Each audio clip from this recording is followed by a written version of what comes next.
Packet को open करते ही हमें कुछ इस तरह की डिब्बी देखने को मिलेगी जिस पर लिखा हुआ है न्यूट्रस न्यूट्रम और साथ में ये भी लिखा हुआ है कि इसमें 30 गोलियां हैं। अस्सलाम वालेकुम दोस्तों, मैं हूं हकीम हसन और आज की इस वीडियो में हम अनबॉक्सिंग करने वाले हैं न्यूट्रम बाय न्यूट्रस लाइफ। यानी कि ये एक किस्म का सप्लीमेंट है जो कि वेट को कम करने में मदद देता है। तो हमने इसकी फेसबुक पे ऐड देखी थी तो सोचा क्यों ना इसको भी एक ट्राई दी जाए। मेरे एक दोस्त का वज़न बढ़ा हुआ है तो हमने ये बाय किया है 1650 रुपये में फ़ेसबुक से।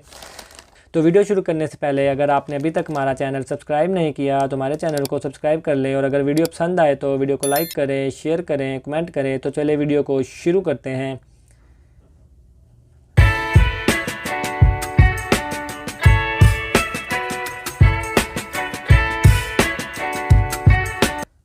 पैकेट को ओपन करते ही हमें कुछ इस तरह की डिब्बी देखने को मिलेगी जिस पर लिखा हुआ है न्यूट्रस न्यूट्रम और साथ में ये भी लिखा हुआ है कि इसमें 30 गोलियां हैं।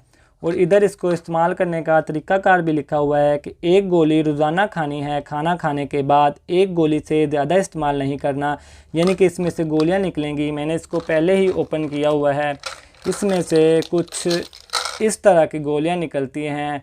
और जिन लोगों ने ये ऐड चलाई हुई है वो भी यही कहते हैं कि आपने रोज़ाना एक गोली इस्तेमाल करनी है खाना खाने के बाद, तो आपका वज़न एक महीने में 5 से 7 किलो कम हो जाएगा। तो हम इसको कल से ही ट्राई करेंगे और देखेंगे कि हमारा वज़न कितना कम होता है इसको इस्तेमाल करने से। और साथ में इसकी अगली वीडियो में मैं आपको बताऊंगा कि इसको इस्तेमाल करने से कोई साइड इफ़ेक्ट भी होता है या नहीं होता। तो जल्दी से हमारे चैनल को सब्सक्राइब कर ले। हमारे इस चैनल पर हम आए रोज़ हेल्थ के हवाले से वीडियोज़ अपलोड करते रहते हैं और इंशाल्लाह ताला हम इसी चैनल पर तमाम हर्बल अद्वियात का भी रिव्यू करेंगे। तो जल्दी से हमारे चैनल को सब्सक्राइब कर लें और अगर वीडियो पसंद आए तो वीडियो को लाइक करें, शेयर करें, कमेंट करें। तो मिलते हैं अगली वीडियो में, तब तक के लिए अल्लाह हाफिज़।